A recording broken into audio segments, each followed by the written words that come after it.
नमस्कार। प्रतिमा किचन को आपण स्वागत। आसंतु आज आम बेसन रे एक रेसिपी बनवा शिखा। जदि घरे किसी परिवार ना तेबे आपण ए रेसिपी बनातु। आपण घरे समस्त को बहुत पसंद आसीबो। घरे बारंबार समस्ते बनवाई कहे रेसिपी। तेबे आसंतु देखि नबा कौन दरकार।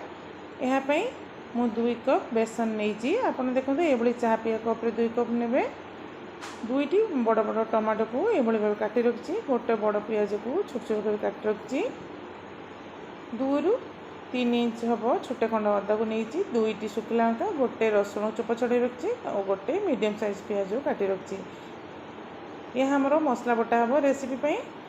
यहाँ आमको आलू दरकार अच्छी। 2 ରୁ 3ଟି आलू नहीं भाव आलू रे चोपा रखी मुझे भाव छोट छोट कर काटी रखी। आपड़ चोपा छोड़े नहीं पारे किंतु ये रेसिपी ये आलू रे चोपा रखी रांधिले रेसिपी बहुत टेस्ट लगे खायापी। तेबे आसंतु गैस लगे कड़े बसवा। कड़े 2 चामच रिफाइन तेल देवा। तेल गरम हो गले ये काटी रखा आलू को पकई टिके भाजी नवा।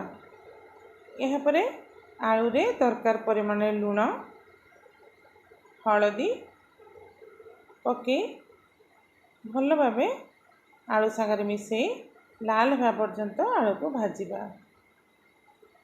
आलू भल कि सीझापी या किसी समय घोड़ी छाड़ीदे। देखु मु मझे काढ़ी आउ थे भाजी नहीं। आलू आमर भल कि सीझीगला। ये आलू को भाजी आप काढ़ी ने।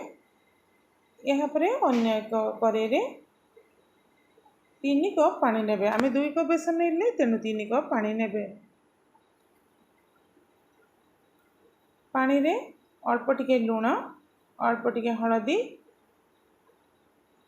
अदा रसुण पियाज मसला गोटे चामच एथिरे देबे। पानी भल कि फुटी आसले एथिरे प्रथमे गोटे कप बेसन देबे। या भल कि मिसला परे पुणी आ गोटे कप बेसन को पकई भल भाव गोलेबे नहले या गेटा बांधी जीवो। देखंतु मुझे भाव या पानी रे भल कि जंती नौची। ये जिते ना ये मन को मन कर छाड़ीदेव। देखु ये भाव या सुखिला हे बेसी आपको सुखिला करेंगे ना। एबे गोटे प्लेट रे मु अल्प टिके रिफाइन तेल मार नहीं। ये भाव चारिपटे भल भाव मारिने। जंती रखि बेसन को एबे आम प्लेट नहीं जावा। यहाँ भल कि हाथ रे बा चामच रे ये भाव आम हल्का हल्का दाबिकी साइज करनबा। आपण जिते मोटा रखिए से हिसाब रे याकू पतला बा मोटा रखिपारे। या किसी समय ये भाव रखिदे ठंडा हाँपाई। देखु एबे आमर बेसन भल कि ठंडा हो गलानी। आपण मन पसंद सेप रे या छुरी रे काटी नेबे। देखु मुझे भाव काटी नहीं।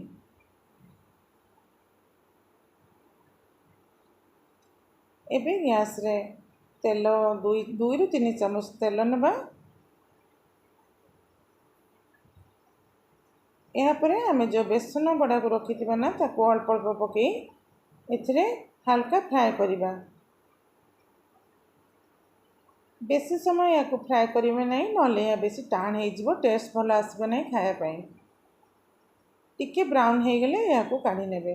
देखु मु 2 थर कर भल कि फ्राए करी काढ़ी नहीं।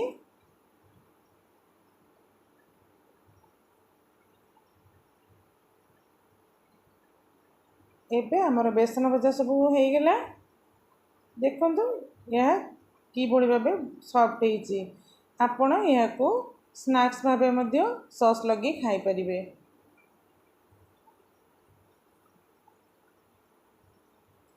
बर्तमान कड़े 2 चामच सोरिष तेल दबा। एथिरे गोटा मसला पकेले टेस्ट भल आसब खाइबापी। तेणु मु गोटे गुजराती छोट खंडे डालचीनी नहीं। यहाँ पर काटी रखा पियाज को तेल पकई भल भाव भाजी देती। पियाज भल कि लाल हो आसले आम जो बाटी रखी ना मसला को एथिरे पकईदेवा। मसला पियाज तेल संगे भल भाव कषिदेवा। यापर आम झोल को देखिकी जी हम लुण आउ दरकार परिमाण हलदी, 1 चामच धनिया गुंड, हाफ चामच जीरा गुंड, कलर पाई हाफ चामच काश्मीर लाल मिर्च पाउडर पकाई भल भाव मसला सांगे गोले दबा। मसला को भल भाव आम कषा। देखो मसला आमर कषि गलानी। एबे आम काटी रखा टमाटो को ये पकई भल भाव गोले दबा।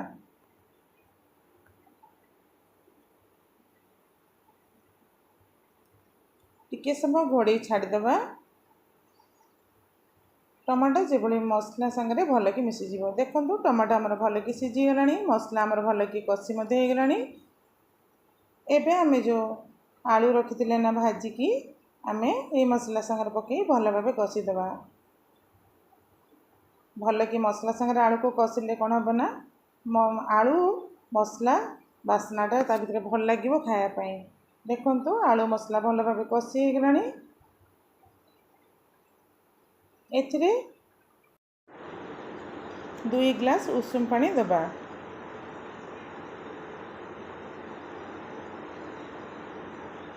भल कि पानी दे सारा पर या कषिदबा। यही रेसिपी रे आपण टिके अधिक झोल रखिए ना बड़ा गुड़िक पानी सब टाणी नेब और रेसिपी पूरा सुखिला हो। एबे तरकारी भली फुटला परे आम बड़ा गुड़िक पकईदेबा। लास्ट रे गरम मसला अल्प टिके देबा और धनिया पत्र काटी रखि जो से पकईदेबा। प्रस्तुत होगला आमर बेसन तरकारी। आपण घरे ये रेसिपीटी निश्चय ट्राए करूँ। आपण घरे समस्त बहुत पसंद आसो। आपण को घरे समस्ते खाई कौन कहले मत कमेंट में निश्चिंत जनइबे। जदि आज आपण को मोर रेसिपी पसंद आसो तेबे आपण मोर ये चैनल को लाइक एंड सब्सक्राइब करेंगे। भल लगे सांग मान सांगे शेयर करेंगे। रोची जय जगन्नाथ।